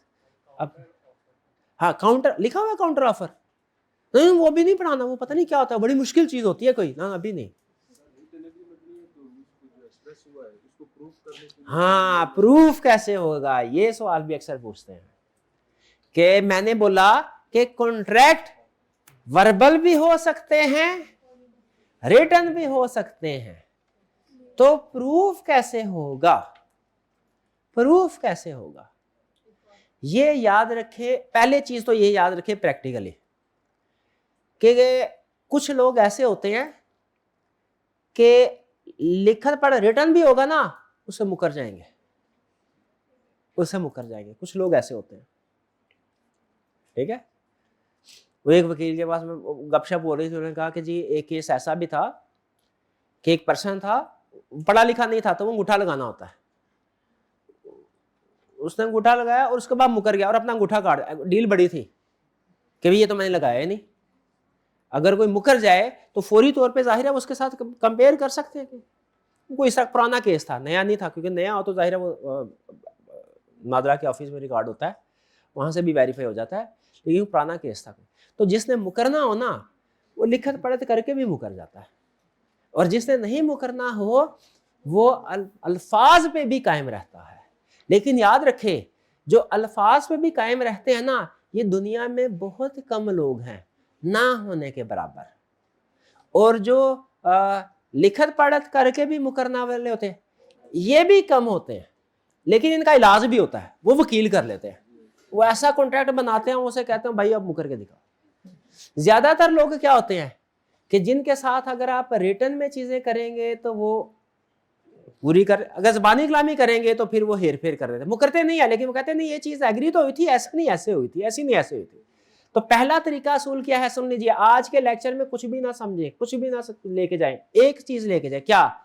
किसी के साथ भी जिंदगी में कोई एग्रीमेंट करना है, रिटर्न में होना चाहिए, रिटर्न में होना चाहिए। मैं हमेशा आपको एडवाइस, बल्कि आपको एक आदत बना लीजिए। दोस्त है, कहता यार 10,000 रुपया चाहिए, बस अगले महीने आ जाएंगे पैसे तो वापस कर दूंगा। बाज़ औक़ात कुछ ऐसे दोस्त होते हैं नहीं भी बता ना कर पाते हैं, कुछ ऐसे रिश्तेदार होते हैं, कोई बात नहीं, हेल्प जरूर, उनसे क्या करें? अब उनसे ये भी नहीं कह सकते कि भैया आओ जरा लिख के दे दो मुझे, उनसे कहे एक व्हाट्सएप पे मैसेज कर दें, उनसे कहे ईमेल कर दें मुझे, व्हाट्सएप पे मैसेज बेहतरीन है भाई, इसमें तो कोई हर्ज नहीं है ना। जिसकी नीयत होगी ना वापस करने की, वो फौरन व्हाट्सएप पे मैसेज कर देगा कि मैंने आपको दिया, इसी पे वापस करना है। और जो थोड़ा गड़बड़ करेगा समझ आइए क्या है। तो हमेशा कोई भी एग्रीमेंट करें, रिटर्न फॉर्म में ले ले, चाहे सिर्फ व्हाट्सएप मैसेज क्यों ना हो, कुछ ना होने से बेहतर है। अच्छा वापिस आते हैं आपके सवाल की तरफ, ये तो प्रैक्टिकल एडवाइस मैंने आपको दी। कॉन्ट्रैक्ट एक्ट कहता है एग्रीमेंट वर्बल भी हो सकता है, रिटर्न भी हो सकता है, रिटर्न हो तो बेहतर है, लेकिन वर्बल भी कॉन्ट्रैक्ट होता है। अगला सवाल, इसमें पार्टी मुकद्दर साबित कैसे करेंगे? ये वकील साबित करते हैं। ये कौन साबित करता है? हमें ये तो सिखाया जाएगा कि लॉ क्या कहता है, उस लॉ के ऊपर अमल दरामद, जो सेक्रेटेरियल प्रैक्टिसेस हैं, जो क्या है, लीगल प्रैक्टिसेस है, मोनिस है, लॉ सिखाया जाएगा हमें इस सिलेबस में, प्रैक्टिसेस नहीं। अगर आप एलएलबी कर रहे होते ना, तो आपको यह भी सिखाया जाता कि इस चीज का सबूत कैसे इकट्ठे करना, इस चीज को कैसे साबित करना है, इस चीज को कैसे साबित करना है, वो हमें नहीं सिखाया जाता। क्यों? क्योंकि अगर कोई चीज डिस्प्यूट में गई ना, तो कोर्ट में हमने केस लड़ने नहीं जाना, किसने जाना है? वो देख ले, उसको पता है मैंने कैसे साबित करना, ठीक है। वो बड़े तरीके होते हैं। क्या दुनिया में ऐसा होता है कि कोई मर्डर हुआ, किसने ना देखा, फिर भी कातिल पकड़ा गया, सजा हुई? वो भी तो हो जाता है ना। तो याद रखिए, यहाँ पे तो फिर दो पार्टी है, वहां पे तो सिर्फ एक ही पार्टी, दूसरी पार्टी बेचारी दुनिया में है ही नहीं, तो वहां पे भी पकड़ा जाता है ना, एविडेंस होता है, सर्कमस्टेंशियल एविडेंस होते हैं। तो उस तरीके से ये तो फिर उससे आसान मसला है, तो साबित हो जाते हैं। आइंदा कोई भी चीज आपके जेब में है ना, अगर ये ज़बानी कलामी है तो कैसे साबित होगी, तो हमने परेशान नहीं होना, वो किसने साबित करना है? वकीलों ने। और जो होते हैं ना वकील सही वाले, घाघ किस्म के वकील, वो कर लेते हैं। क्लियर जी? एक्सेप्टेंस समझ आ गई? आपको कोई इतराज तो नहीं है कि कॉन्ट्रैक्ट वर्बल भी हो सकता है और रिटर्न भी हो सकता है? हाँ, जहां जो ज्यादा है वाले हैं वो रिटर्न लाजमी है, वरना नॉर्मल जो हमारे तो जाहिर नॉर्मल होंगे ज्यादातर। आगे चलते हैं। प्रॉमिस, जब मैंने इनको ऑफर की कि मैं आपको मोबाइल बेचूं, क्या आप मेरा मोबाइल खरीदना चाहते हैं, ये ऑफर है, इन्होंने बोला यस, ये है एक्सेप्टेंस। अभी कॉन्ट्रैक्ट नहीं हुआ, ये हुआ वादा, इन्होंने मेरे साथ वादा कर लिया। तीन अल्फाज हैं, अब वाद से देर में आ रहा है, मैंने कहा चलिए बता दूं। एक होता है इरादा, एक होता है वादा, और एक होता है मुआहिदा। तीनों में फर्क है। इरादा क्या है? मैं सोच रहा, ये हमारे केस स्टडी है ऐसी भी, इसे कहते हैं इंटेंशन। इंटेंशन, इरादा क्या है? इंटेंशन। केस सुन लें, दो सेठ बैठे हुए थे, पास मैनेजर खड़ा हुआ था। एक सेठ दूसरे को कहने लगा, यार मैं सोच रहा हूं कि जो मेरी बेटी से शादी करेगा मैं एक फैक्ट्री उसके नाम ट्रांसफर कर दूंगा।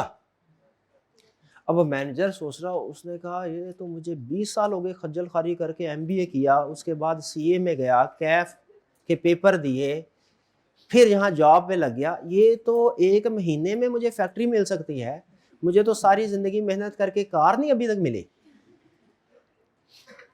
तो उसने घर जाके थोड़ा सोचा, उसने कहा सेठ साहब नेक काम में देर ना करें। सेठ साहब ने कहा, शादी के बाद मैनेजर ने कहा, सेठ साहब वो फैक्ट्री? सेठ साहब ने, कौन सी फैक्ट्री? कहा वही जो आप दूसरे सेठ साहब के साथ बैठे था, बात कर रहे थे कि मैं सोच रहा हूं जो मेरी बेटी से शादी करेगा उसको फैक्ट्री दे दूंगा, वो वाली फैक्ट्री। उनका वो तो मैं सिर्फ सोच रहा था, मैंने तुम्हारे साथ ये मुआहदा तो नहीं किया था कि तुम मेरी बेटी से शादी करो तो बदले में मैं तुम्हें फैक्ट्री दूंगा। और वाकई ये बात है। अब वो तो अपना सारी उम्र का दाव लगा बैठा था मैनेजर, वो चला गया अदालत। रियल केस है, थोड़ा जाहिर सिंप्लीफाई करके आपके सामने रख रहा हूं। गैस करें कोर्ट ने क्या फैसला किया? फैक्ट्री मिलेगी या नहीं? नहीं। क्यों नहीं मिलेगी? हाँ, इंटेंशन थी, इरादा था, सिर्फ मुआहिदा नहीं था, एग्रीमेंट नहीं हुआ था उसके साथ, इंटेंशन थी सिर्फ। तो अगर मेरा सिर्फ अब देखें एग्जाम में, अब आईकैब ने कैसे इसको पूछा, मैंने इनको बोला भाई मेरी गाड़ी खरीदोगे? ये सोच रहे हैं, एक्सेप्टेंस नहीं हुई, सोच से अगला स्टेप, इन्होंने अब ज़हनी तौर पे एग्री कर लिया कि मेरी गाड़ी खरीदनी है, लेकिन मुझे बताया नहीं। इंटेंशन है एक्सेप्ट करने की, लेकिन मुझे बताइए कि एक्सेप्टेंस होगी कि नहीं होगी? नहीं होगी। क्यों? क्योंकि सिर्फ इनका इरादा है। ला कहता है इरादा है ना, वो आपकी ज़हनी कैफियत का नाम है, मेंटल, उसकी कोई कानून, जो आपके दिमाग में चल रहा है उसकी कोई कानूनी हैसियत नहीं है जब तक कि आपने दूसरे बंदे को कम्युनिकेट नहीं किया और दूसरा बंदा उसके ऊपर एग्री नहीं हो गया।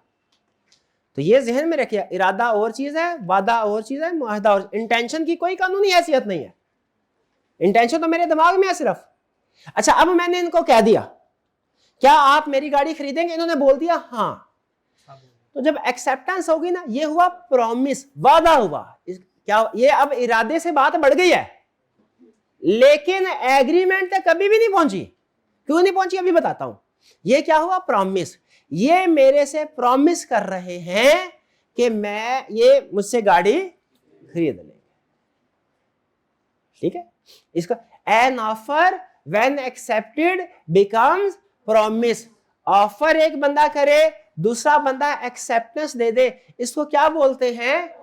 प्रॉमिस। एक्सेप्टेंस के बाद ऑफर नहीं रहेगी, क्या बन जाएगी? प्रॉमिस बन जाएगी, वादा। अब देखें, दुनिया में कुछ चीजें ऐसी होती हैं जो कि हो सकता है वन साइडेड भी चल जाए, जैसे वालिदैन का प्यार। हम अगर अपने वालिदैन के साथ प्यार ना भी करें ना, उनका प्यार कम नहीं होता, वो कुदरती तौर पे, मिसाल के लिए समझा, वन साइड। लेकिन मुझे बताइए, क्या बिजनेस में ये फेयर होगा कि एक बंदा तो कंट्रीब्यूट कर रहा है, दूसरा बंदा नहीं कंट्रीब्यूट कर रहा? ना। बिजनेस में सिंपल रूल है, क्या? Give and take. Personal relationship में होता है बात का गिव एंड गिव एंड। बहन भाई होते हैं ना ऐसे, कोई घर में कोई ना कोई ऐसा बहन भाई में होता है बच्चा जो क्या करता है, जो बच्चा कोई चीज उसको मिलती है ना, वो दूसरे बहन भाइयों को दे देता है, कुर्बानी देने वाला होता है। ठीक है, पर्सनल रिलेशनशिप में ऐसे चल सकता है, लेकिन बिजनेस रिलेशनशिप में लॉ कहता है ऐसे नहीं चलेगा। बिजनेस रिलेशनशिप में क्या होगा? गिव तो टेक, हमेशा यही होगा। हाँ, अगेन देखिए, मैं जो कंसेप्ट बिल्ड कर रहा हूं ना, उनकी कुछ एक्सेप्शंस है, वो हम बाद में पढ़ेंगे कभी कि आगे क्या क्या होता है। फिलहाल सिर्फ इतना जो समझा रहा हूं समझते जाए। तो मुझे बताइए, मैंने इनको कहा भाई क्या आप मेरा मोबाइल खरीदेंगे? इन्होंने कहा यस। जब मैंने बोला था मेरा मोबाइल खरीदेंगे, ये थी ऑफर। जब इन्होंने बोला यस, ये क्या हो गया? प्रॉमिस। लेकिन ये अभी वन साइडेड प्रॉमिस है, ये भी वन साइडेड। अच्छा, इसका मतलब है अभी ये प्रॉमिस हुआ है कि मैंने इनको गाड़ी देनी है, ठीक है भैया, बात पूरी नहीं हुई अभी बात। अब मैं क्या कहा, मैं कहा भाई गाड़ी खरीदोगे मेरी? उसने कहा जी सर खरीदूंगा। मैं कहा ये लो गाड़ी। इन्होंने कहा सर दीजिए गाड़ी। चाबी ली और किक मारी गाड़ी को भाग गए। मैं पीछे से दौड़ता दौड़ता पकड़ लिया इनको। मैंने कहा भाई पैसे किधर हैं? कहने लगे सर पैसे तो एग्री नहीं हुए हमारे, आपने तो पूछा था गाड़ी खरीदोगे, मैंने कहा खरीदूंगा, आपने गाड़ी दी तो मैं ले गया। अब मुझे बताइए क्या ये फेयर ट्रांजैक्शन है? नहीं, क्योंकि इसमें सिर्फ एक पार्टी दे रही है, एक प्रॉमिस एक तरफ से है। याद रखिएगा दुनिया के हर एग्रीमेंट में दो प्रॉमिस होते हैं, एक पार्टी ए पार्टी बी को करती है और दूसरा पार्टी बी पार्टी ए को करते हैं। अब मेरे पास गाड़ी है, इनके पास पैसे हैं, फर्ज करें गाड़ी मैंने बेचनी है 1 लाख की। अब जरा देखिए, मैंने कहा क्या आप मेरी गाड़ी खरीदोगे? इसने कहा yes. Offer when accepted becomes promise. ये प्रॉमिस तो हुआ, वादा तो, अभी मुआहदा नहीं हुआ। क्यों नहीं हुआ? क्योंकि अभी टू साइड, उसकी तरफ से प्रॉमिस होना बाकी है। अच्छा मैं आपको गाड़ी दूंगा, आप बदले में क्या देंगे? देखा 1 लाख रुपया दूंगा। मैंने कहा डन। ये भी तय हो गया कि मैंने गाड़ी बेचनी है और ये भी तय हो गया कि 1 लाख में बेचनी है, ये मुझे 1 लाख देगा। ये है एग्रीमेंट। दो प्रॉमिस हो गए। ये हुई ना बात, ये हुई ना बात। Offer when accepted become promise. और जब दोनों पार्टीज म्यूचुअल प्रॉमिसेस करते हैं, म्यूचुअल प्रॉमिसेस का मतलब क्या है? एक मैंने प्रॉमिस किया बी को और दूसरा बी ने प्रॉमिस किया ए को, तो फिर जब म्यूचुअल प्रॉमिसेस होंगे तो फिर बनेगा एग्रीमेंट। एग्रीमेंट सिर्फ गिव एंड गिव पे नहीं बनेगा, किस पे बनेगा? गिव एंड, दोनों पे, दोनों पे। अच्छा यहां पे अब थोड़ा सा मैं वर्ड ऐड कर दूं। एक्सेप्टेंस से पहले पहले अगर स्टोरी हो ना, एक्सेप्टेंस से पहले पहले स्टोरी हो तो हम कहेंगे उसे ऑफर। एक्सेप्टेंस के बाद अगर केस स्टडी चली जाए ना अगले लेवल पे, तो फिर अब आपने ऑफर और ऑफरी की टर्म यूज नहीं करनी, प्रॉमिसर और प्रॉमिसी की टर्म यूज करनी है। समझे? कौन सी टर्म यूज करनी है? प्रॉमिसर। एक्सेप्टेंस से पहले पहले कहानी होगी ऑफर और ऑफरी। कॉमन सेंस है, वो ऑफर वाली स्टेज है। An offer when accepted becomes promise. तो इसका मतलब क्या है? जब एक्सेप्टेंस हो गई तो फिर अब आपने पार्टीज को ऑफर ऑफरी नहीं बोलना, प्रॉमिसर प्रॉमिसी बोलना है।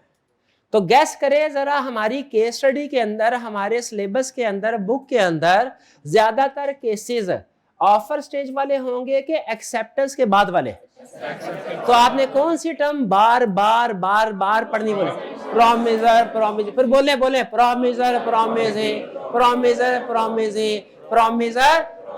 हमारी कहानी के दो किरदार हुआ करेंगे, एक हुआ करेगा प्रॉमिसर, एक हुआ करेगा प्रॉमिसी।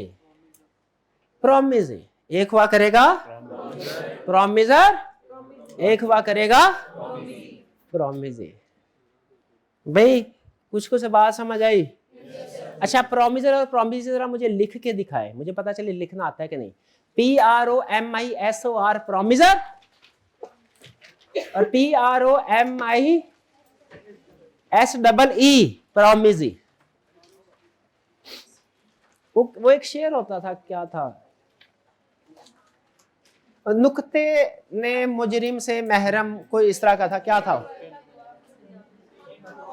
हाँ हाँ, हम दुआ पढ़ लिखते रहे, वो दगा पढ़ते रहे, बहुत सी दुआओं के साथ हैं। तो कभी कभी फर्क पड़ जाता है। ओके वैसे मुझे याद है, मैं किधर लिखा है प्रॉमिसर प्रॉमिसी। ये बहन जी बाप ने ना सही सी बताना है, इसमें से प्रॉमिसर और प्रॉमिसी क्या क्लियरली पता चल रहा है? आपका क्लियरली पता चल, ये OR है और ये डबल ई है। लेकिन इन भाईजान का ये देखे इनका आर और डबल, ये देखे ये भी आर ही लग रहा है ना, लग रहा है कि नहीं लग रहा, हल्का हल्का हल्की आंच पे लग रहा है ना। हाँ, केस स्टडी के अंदर याद रखे, अगर प्रोमिजर ने का प्रोमिजर कसूरवार है और आपने जल्दी जल्दी में कुछ स्टूडेंट्स की हैंडराइटिंग क्लियर होती है, कुछ की हैंडराइटिंग जब वो जल्दी जल्दी लिखते हैं ना तो थोड़ा आगे पीछे हो जाती है। जल्दी जल्दी में लिखते हुए प्रोमिजर और प्रोमिजी को क्लियरली डिफरेंशिएट स्टिल करना है।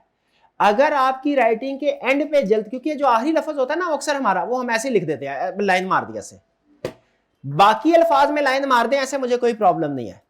प्रोमिजर और प्रोमिजी में जमीन आसमान का फर्क है। तो जब प्रोमिजर और प्रोमिजी लिखेंगे ना तो इसको आपने जब भी लिखना है बड़ा ही क्लियर करके आखिरी अल्फाज ओ आर या डबल ई ध्यान से लिखने हैं। एग्रीड? चलिए ये वापस आ जाए तो बात कहां पे, हाँ मैं बताना, वो नुक्ते वाला मसला ये था कि एंड पे जो ओ आर अगर ई कर दिया ना, अगर उसको लगा कि ये आपने प्रोमिजर नहीं प्रोमिजी लिखा है तो केस स्टडी गलत हो सकती है, इसका ध्यान रखिएगा। डन जी? वापिस आ जाए, कहां पे थे हम? प्रोमिजर और प्रोमिजर। अच्छा, मुझे एक पहेली में बचपन में ना स्कूल का जमाना अक्सर याद आता है, स्कूल दोस्त होते ना तो एक पहेली होती थी क्या कि एक जगह पे दो बाप हैं और दो बेटे हैं एक कमरे में, टोटल कितने अफराद हुए? हाँ, तो इसका जवाब होता था 3, क्योंकि एक दादाजी, एक उनका बेटा, एक पोता। तो दादाजी भी बाप है बाप के, और जो वाले साहब है ये भी बाप है बेटे के, 2 बाप हो गए, और 2 बेटे भी हैं। वो कैसे? जो बेटा है वो वाले साहब का बेटा है और जो बाप है वो वाले। अब फोकस करें दरमियान वाली पार्टी पे, वालिद साहब पे। वालिद साहब एट द सेम टाइम बाप भी है, एट द सेम टाइम बेटा। भाई ये कैसे हो गया? It depends. अगर आप दादाजी के कंटेक्स्ट से देखेंगे तो वो बेटे हैं, अगर आप बेटे के कंटेक्स्ट से देखेंगे तो वो वालिद साहब है। भाई ऐसा ही है, आपको जो दरमियान वाली पार्टी है उसके एट द सेम टाइम बाप और बेटा होने पे कोई इतराज तो नहीं है। गुड, शाबाश। उसी तरह ये जहन में रखिए, जब एक कॉन्ट्रैक्ट होता है, देखिए सॉरी एग्रीमेंट हुआ हमारे दरमियान में, तो एग्रीमेंट क्या हुआ?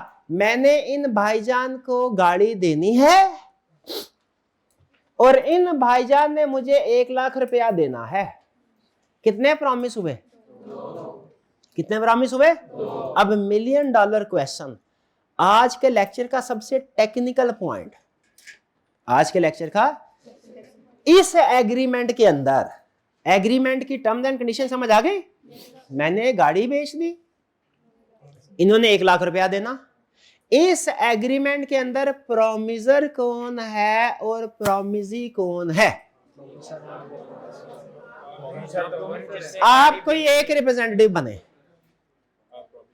मैं प्रोमिजर हूं और ये प्रोमिजी हैं। कितने स्टूडेंट्स का ख्याल है ये ठीक है? ओके, किसी का कोई और ख्याल? गलत। दोनों प्रोमिजर भी हैं, दोनों प्रोमिजी में। कौन प्रोमिजर है कौन promisee? It depends on promise. याद रखें, प्रोमिजर का मतलब क्या है? जिसने कोई काम करना है, जिसने कोई काम करने का वादा किया है। प्रोमिजी का मतलब क्या है? जिसके लिए काम किया जाएगा। प्रोमिजर का मतलब क्या है? जिसने कोई काम करना है। प्रोमिजी का मतलब क्या है? जिसके लिए काम किया जाएगा। कौन प्रोमिजर कौन promisee? It depends on promise. फिर से, कौन प्रोमिजर है कौन promisee? It depends on promise. अगर तो गाड़ी का प्रॉमिस है, गाड़ी देखिए एग्रीमेंट में 2 प्रॉमिस होते हैं ना, एक गाड़ी वाला एक कैश वाला। अगर गाड़ी वाले प्रॉमिस को सामने रखें, इसमें प्रोमिजर कौन है? मैंने वादा किया मैं गाड़ी दूंगा इनको, और प्रोमिजी कौन है? इनको गाड़ी दी जाएगी, मैं गाड़ी दूंगा, प्रोमिजर मैं हूं, इनको गाड़ी देनी है, ये प्रोमिजी है। लेकिन अगर बात करें कैश की कि 1 लाख इन्होंने मुझे देना है, अब प्रॉमिसर कौन है? वो उन्होंने मुझे पैसे देने, और प्रॉमिसी कौन है? तो एग्रीमेंट में कभी पता है क्या होगा, ड्यू डेट के ऊपर कभी मैं मुकर जाऊंगा कि मैंने नहीं गाड़ी देनी, मुझे कोई और बंदा मिल गया वो ज्यादा पैसे दे रहा है। कभी ये मुकर जाएंगे कि नहीं भैया मुझे कहीं और से सस्ती गाड़ी मिल रही है। अगर केस स्टडी के अंदर ये कहे कि गाड़ी देने वाला मुकर गया, तो अब मुझे बताइए प्रॉमिस कौन सा जिक्र हो रहा है? गाड़ी वाले प्रॉमिस का जिक्र हो रहा है। अब प्रॉमिसर कौन है? और प्रॉमिसी कौन है? वो। और अगर केस स्टडी में कहे पैसे देने वाला मुकर गया, अब प्रॉमिसर वो पैसे वाला है, प्रॉमिस बदल गया ना। तो इन शॉर्ट एक एग्रीमेंट में 2 प्रॉमिस होते हैं, हर एग्रीमेंट में 2 प्रॉमिस होते हैं। एक होगा जैसे गाड़ी और दूसरा बदले में कैश वाला। अगर एक प्रॉमिस नंबर 1 की बात करेंगे तो प्रॉमिसर कुछ हो रहा है, प्रॉमिसी कोई और है। प्रॉमिस नंबर 2 की बात करेंगे तो प्रॉमिसर कोई और है, प्रॉमिसी कोई और है। ये चीज समझे? हाँ, प्रॉमिसर का मतलब काम करने वाला, और प्रॉमिसी का मतलब जिसके लिए काम किया जाए भाई। ठीक है, चले मैं केस स्टडी अब आई क्या कि मेरे ज़हन में आ गया, मैं पूछ रहा हूं। एक पर्सन ने कहा भैया आओ संडे वाले दिन मेरे घर में पेंट कर देना। संडे वाले दिन मेरे घर में पेंट करने वाला संडे को उसके घर गया, उसने कहा भाग जाओ नहीं पेंट करवाना मैंने। अब बताइए इसमें प्रॉमिसर कौन है? नहीं, एक्सेप्टेंस पहले हो गई थी। अब जिस दिन वो परफॉर्म करना था कॉन्ट्रैक्ट, एक्सेप्टेंस तो पहले हो गई थी। उसने कहा था हाँ भाई इतवार को आज सर आ जाऊंगा, एक्सेप्टेंस हो गई। अब जिस दिन वो पेंट करने के लिए गया तो घर वाले ने कहा भाग जाओ मैंने नहीं पेंट करवाना। प्रॉमिसर कौन है इसमें? कितने स्टूडेंट ख्याल है पेंट करने वाला प्रॉमिसर है? कितनों का ख्याल है जिसके लिए पेंट किया जाना था वो प्रॉमिसर है? It depends. अगर तो पेंट करने वाले प्रॉमिस को सामने रखें, क्योंकि इस एग्रीमेंट के 2 हिस्से क्या है, ए ने बी के घर का पेंट करना है, प्रॉमिस नंबर 1, और प्रॉमिस नंबर 2 क्या है, बी ने उसके पैसे देने हैं। अब ये एग्रीमेंट में मसला किस स्टेज पे आया? ए ने बी को जो प्रॉमिस पूरा करना था उस स्टेज पे।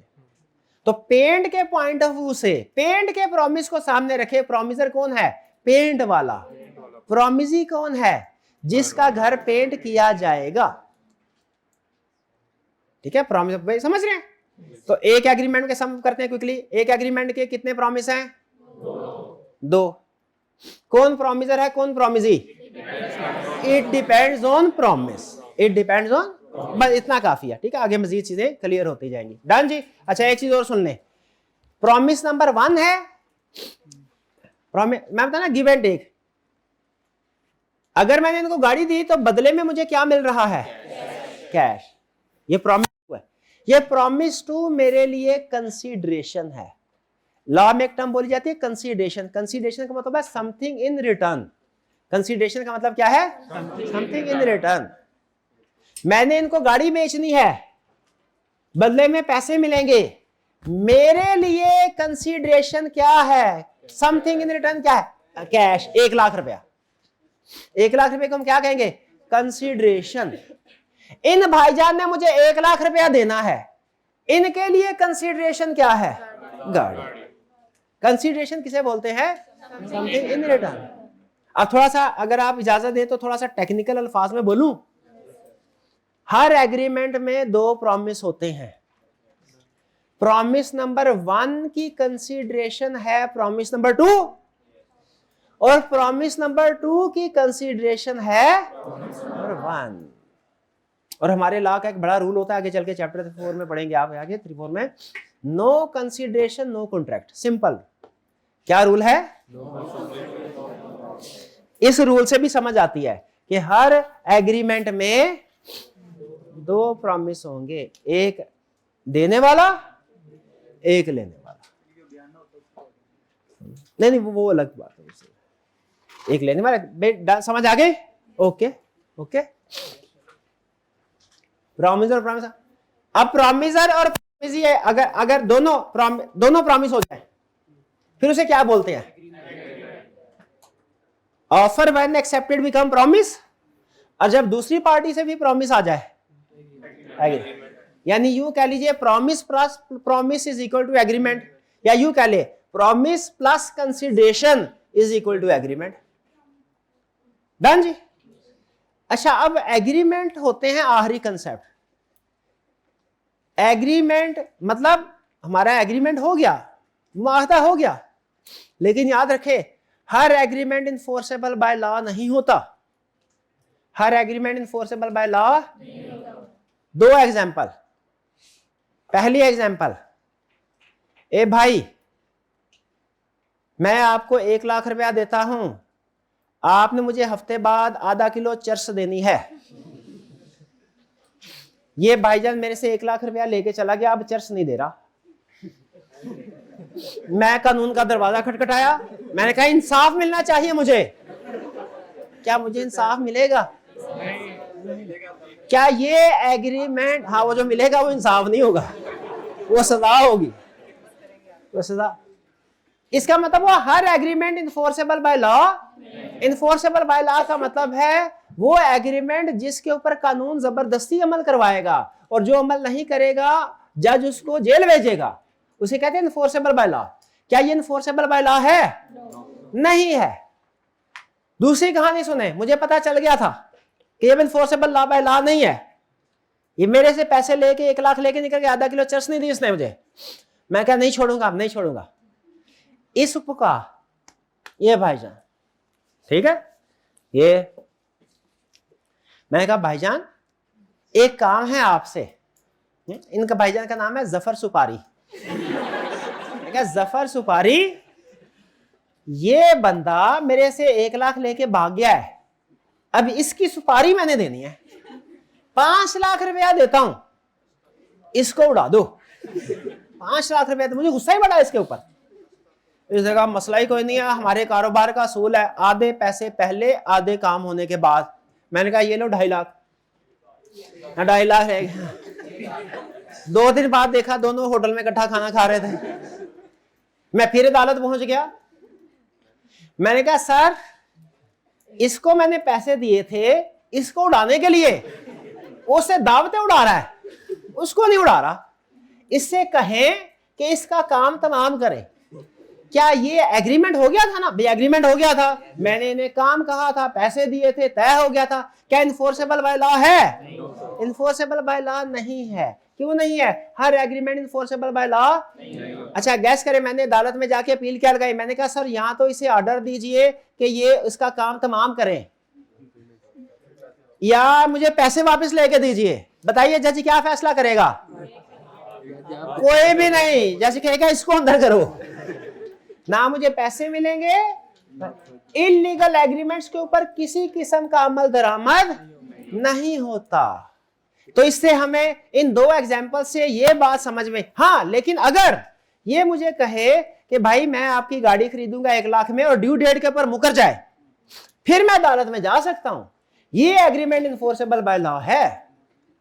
तो कुछ एग्रीमेंट इनफोर्सेबल बाय लॉ होते हैं, वो कुछ एग्रीमेंट इनफोर्सेबल बाय लॉ नहीं। जो एग्रीमेंट इनफोर्सेबल बाय लॉ होते हैं उनको बोलते हैं कॉन्ट्रैक्ट, और जो एग्रीमेंट इनफोर्सेबल बाय लॉ नहीं होते उनको हम एग्रीमेंट ही बोलते हैं या वाइड एग्रीमेंट बोलते हैं।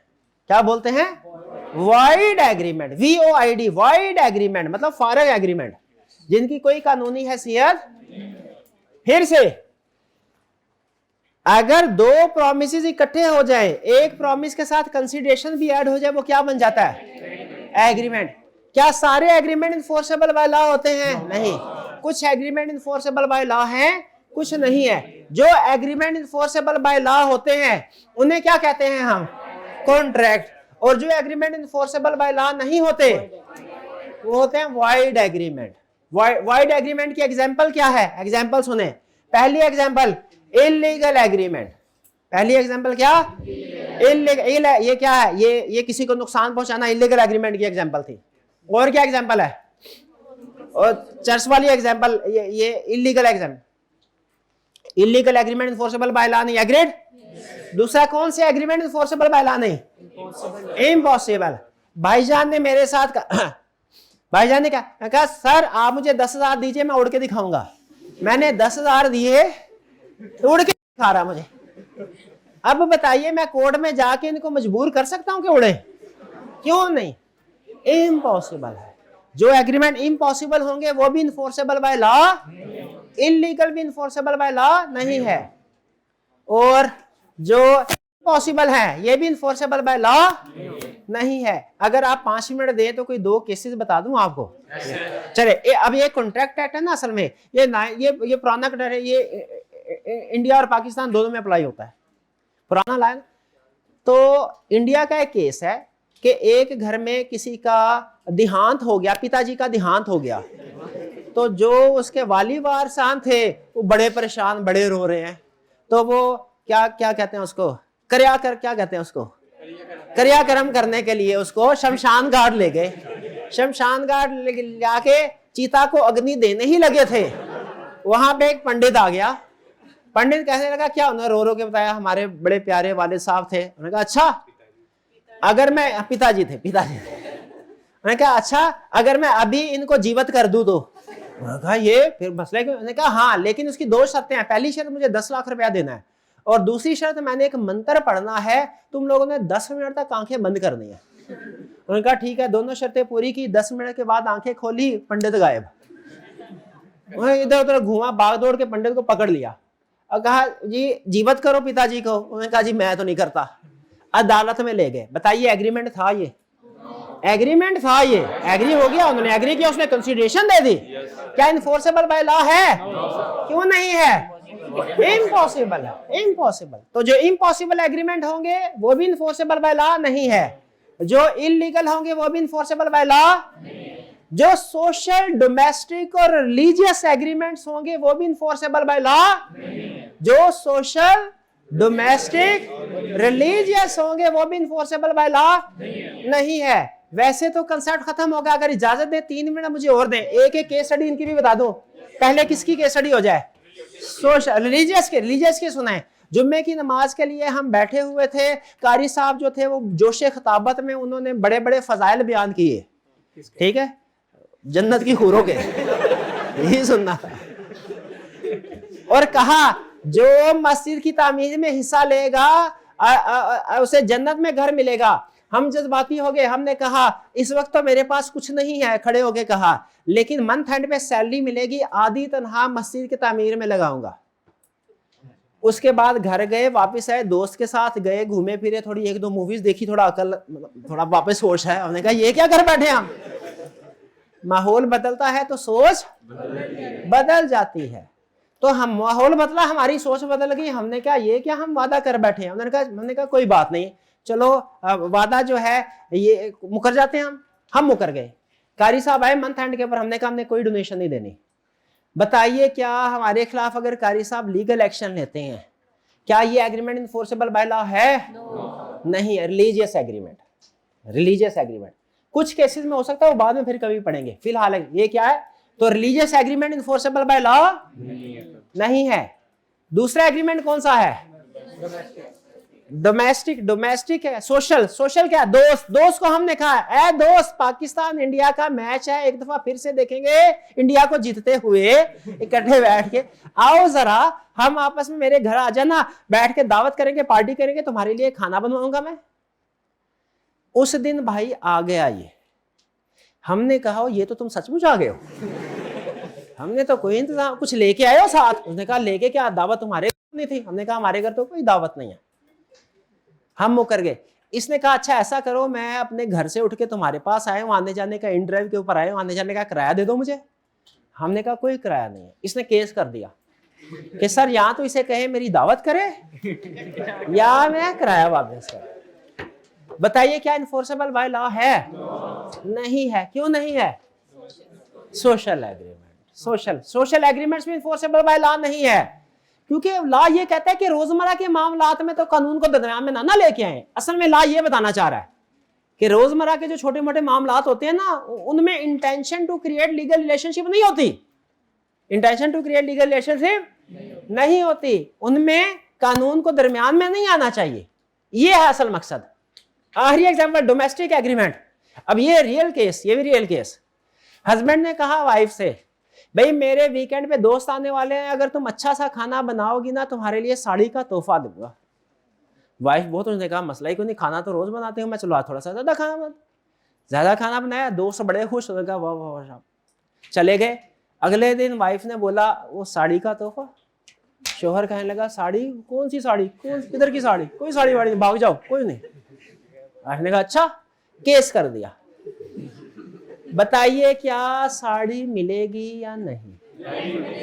क्यों नहीं मिलेगी? Domestic agreement. लॉ कहता है ये रोजमर्रा के मामला, जो छोटे मोटे मामला, जो फैमिली मैटर्स होते हैं, इनमें intention to create legal relationship नहीं होती, ये अमूमी तौर पे होते हैं। इनमें इंटेंशन टू क्रिएट, इसलिए ये इन्फोर्सेबल बाय लॉ नहीं है।